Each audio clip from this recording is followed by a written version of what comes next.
Para saudara dan saudari yang Tuhan cintai, selamat pagi dan selamat bertemu lagi dalam renungan harian dari Paroki Santo Fransiskus Assisi Apeo, edisi hari Rabu, tanggal 28 Agustus 2024.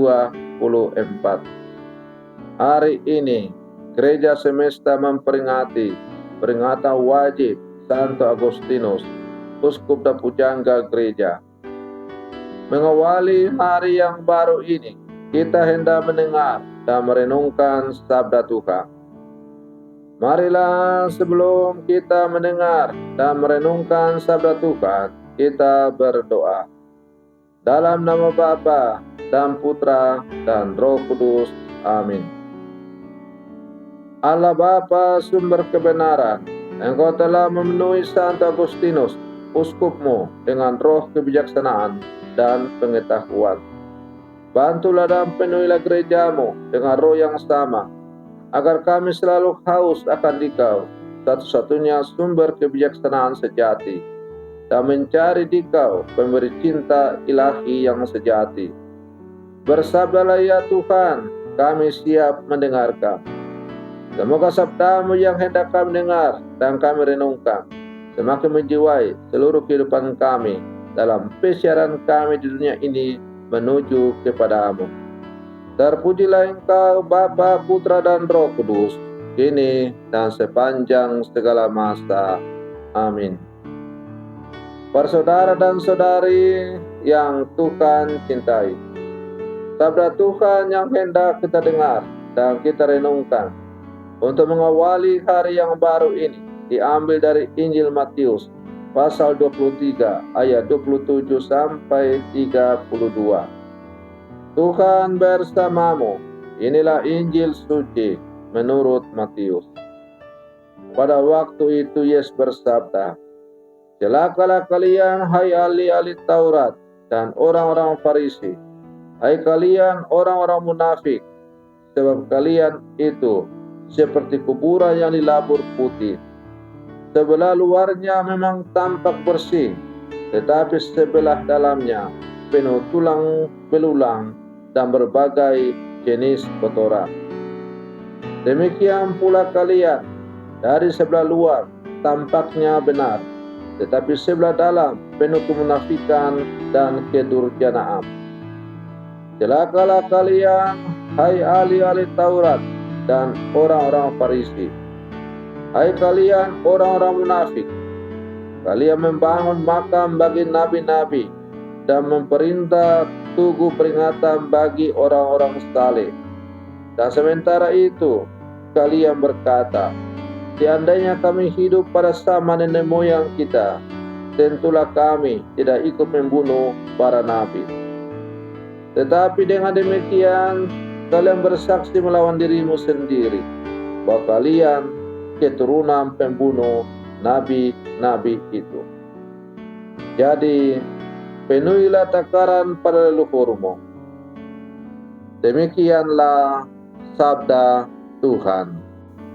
Para saudara dan saudari yang Tuhan cintai, di doa ibuku namaku disebut. Di doa ibuku dengar ada namaku disebut. Refren dalam lagu rohani yang dipopulerkan oleh Nikita pada tahun 80-an sampai 2000-an itu menunjukkan betapa besar cinta seorang ibu bagi anaknya.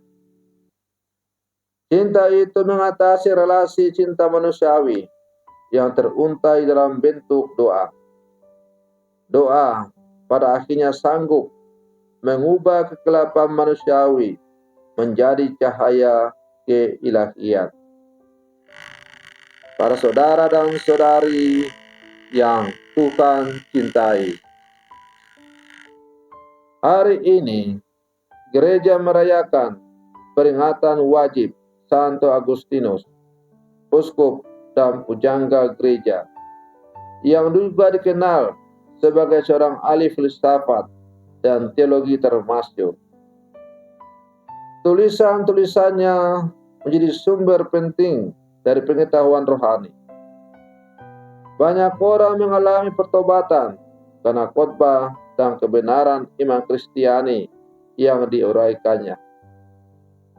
Sesungguhnya, kekudusan Santo Agustinus tidak terlepas dari peran Santa Monica, sang ibu, yang setia bertahun-tahun mendoakannya ketika Agustinus masih tenggelam dalam nikmat duniawi.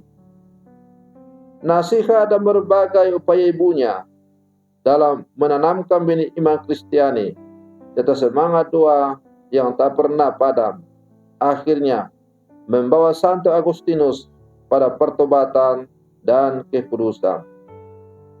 Dalam proses panjang pergumulan hidup dan pemikirannya, ia akhirnya terbuka melihat kebenaran sejati akan wahyu ilahi dalam diri Yesus Kristus. Para saudara dan saudari yang Tuhan cintai, peziarahan panjang menuju kekudusan bukan mengandalkan kemampuan dan kecemerlangan manusia belaka. Keterbukaan akan kehendak Allah dalam hidup dan membiarkan diri dituntun oleh Roh Allah menjadi dasar untuk memperoleh keselamatan dan kekudusan. Para saudara dan saudari yang Tuhan cintai, kita adalah murid-murid Yesus yang hidup di zaman sekarang. Pertanyaannya untuk kita adalah, kalau hari ini gereja memperingati Santo Agustinus, uskup dan pujangga gereja, apa yang dapat kita petik untuk perjalanan hidup rohani kita?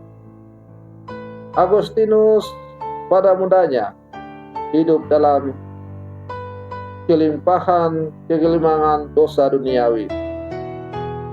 Ia begitu menikmati masa mudanya dengan hidup berfoya-foya, hidup dalam dosa. Bahkan ia juga bukanlah orang yang percaya kepada Yesus. Tetapi berkat doa ibunya bertahun-tahun lamanya, maka akhirnya Agustinus disentuh oleh Roh Allah, Roh Kudus, dan akhirnya ia bertobat. Dan setelah bertobat, ia menjadi seorang pengajar iman yang luar biasa. Bahkan kemudian menjadi seorang uskup di Hippo, dan akhirnya juga dinyatakan sebagai orang kudus, yang ajaran-ajarannya sampai saat ini masih jadi patokan ajaran dalam gereja. Para saudara dan saudari yang Tuhan cintai, demikian pula halnya hidup kita sebagai murid-murid Yesus yang hidup di zaman sekarang. Bisa jadi kita masih hidup dalam kegelimangan dosa, masih lebih suka untuk mengikuti tawaran-tawaran dunia daripada tawaran dari Allah itu sendiri. Tapi jangan takut. Doa sesama umat beriman, doa gereja, dan hati yang terbuka kepada bimbingan Roh Allah, maka Allah pasti akan mengubah hidup kita. Tidak ada kata terlambat dalam bertobat. Lebih baik terlambat daripada sama sekali tidak bertobat. Belajarlah juga dari penjahat yang ada disalibkan bersama Yesus di Bukit Golgota. Di saat-saat terakhir hidupnya, ia berseru, "Yesus, Anak Allah yang hidup, ingatlah aku bila Engkau datang sebagai Raja." Dan Yesus langsung menjawab, "Hari ini juga Engkau akan berada bersama aku di Taman Firdaus." Pertobatan di menit-menit terakhir saat ajal sudah mau tiba dari si penyamun yang disalibkan bersama Yesus itu mengajarkan kita bahwa tidak ada kata terlambat untuk bertobat. Maka mari dalam seluruh kehidupan kita berlangkah maju bersama kita membangun selalu sikap tobat dalam hidup kita. Semoga sikap tobat yang selalu kita bangun dalam hidup kita, yang pada akhirnya mewarnai seluruh kehidupan kita, jatuh bangun hidup kita, pada akhirnya akan menghantar kita kepada kekudusan, yaitu hidup kekal bersama dengan Allah. Para saudara dan saudari yang Tuhan cintai, semoga permenungan saya untuk mengawali hari yang baru ini semakin menghantar kita untuk menjadi murid-murid Yesus yang sejati. Selamat pagi, Tuhan Yesus memberkati.